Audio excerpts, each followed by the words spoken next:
Bienvenue à toi mon petit sashimi, aujourd'hui on se retrouve encore une fois pour parler de manga et on va parler donc du tome 1 de Levius qui est sorti le 2 octobre, donc j'ai un petit peu de retard. On se retrouve tout de suite après la bande-annonce officielle.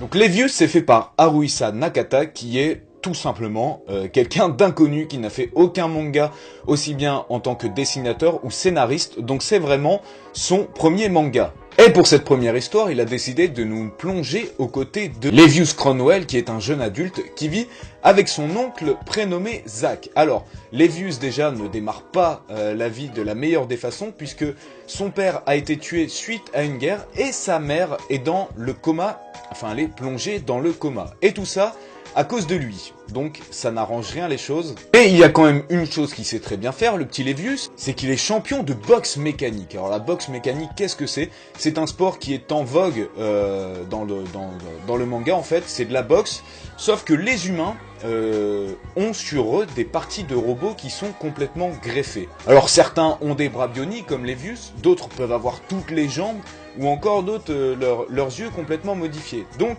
il y a un petit peu un aspect qui traite ce mélange humain-machine, d'ailleurs ça fait plusieurs fois référence dans le manga, c'est que les humains de plus en plus fusionnent avec ces machines et perdent un petit peu leur âme. Donc voilà, au début du manga, ça nous décrit un petit peu tout ça, cette nouvelle ère qui, malgré paradoxalement l'évolution industrielle, eh bien régresse, puisque les humains font de moins en moins de choses et se transforment en machines. Et Levius donc veut devenir professionnel de boxe mécanique, car quand il était enfant, il avait des rêves, il faisait des rêves, et il se voyait, en fait, lui, plus vieux, dans une arène, en train de faire un combat, et sa mère qui était en bonne santé dans les tribunes, qui l'encourageait. Alors, il s'est dit, bah voilà, je vais devenir professionnel et je vais tout faire pour que ce rêve se réalise. D'autant plus que la plupart de ses rêves se sont réalisés. Par exemple, il avait dessiné lorsqu'il était enfant une arène et 10 ans plus tard, cette arène a été réellement construite. Donc, c'est un peu son seul espoir de sauver sa mère. Donc on a d'abord toute une première partie du manga où vraiment on traite le passé de Levius. Vous en apprendrez un petit peu plus notamment sur les circonstances de la mort de son père et comment sa mère a été blessée.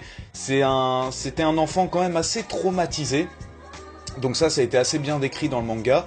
Par contre, dans la deuxième partie, là, on est vraiment plus centré sur l'aspect combat. Ce sport de boxe mécanique est divisé en plusieurs divisions, comme au foot, voilà, lorsque vous jouez à FIFA en mode division.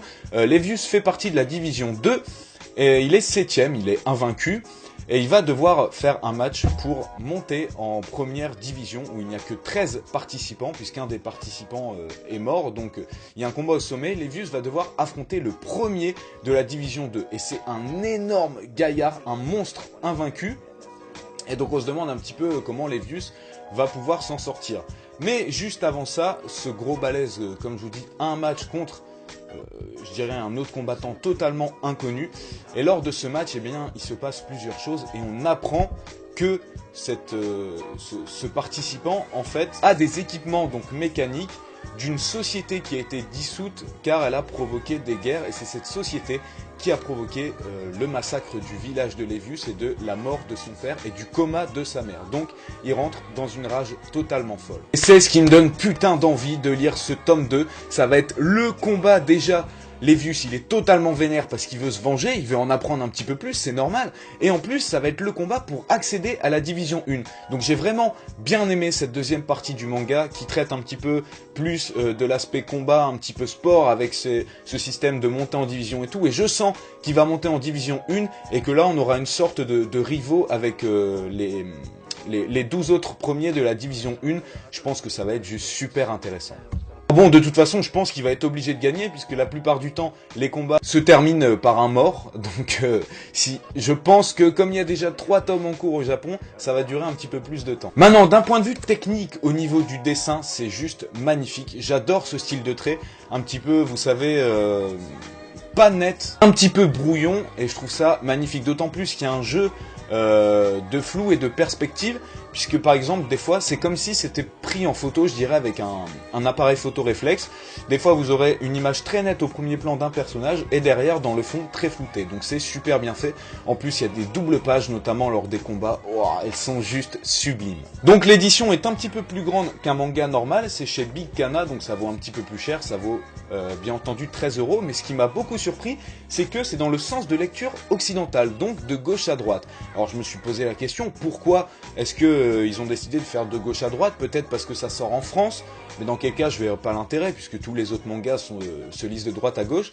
Eh bien, l'auteur, le mangaka, nous a tout simplement expliqué que lui-même au Japon, il a fait de gauche à droite pour eh bien, que ça touche un maximum de monde dans le monde entier, puisque le sens de lecture mondial, je dirais conventionnel, c'est de gauche à droite. Donc c'est voulu de lui-même et il pense que grâce à ça, il va innover et toucher plus de monde. Je trouve ça plutôt intelligent. Bon, même si c'est vrai que j'ai l'habitude de lire les mangas de droite à gauche, ça m'a pas tant dérangé que ça. Donc vous l'aurez compris, les Views, ça m'a énormément plu. J'attends impatiemment le tome 2 qui sort en plus au mois de janvier. Donc d'ici là, vous avez le temps de mettre 13 € de côté, hein, ça va quand même jusque janvier, pour pouvoir lire ce premier tome. Mais franchement, je n'ai pas du tout été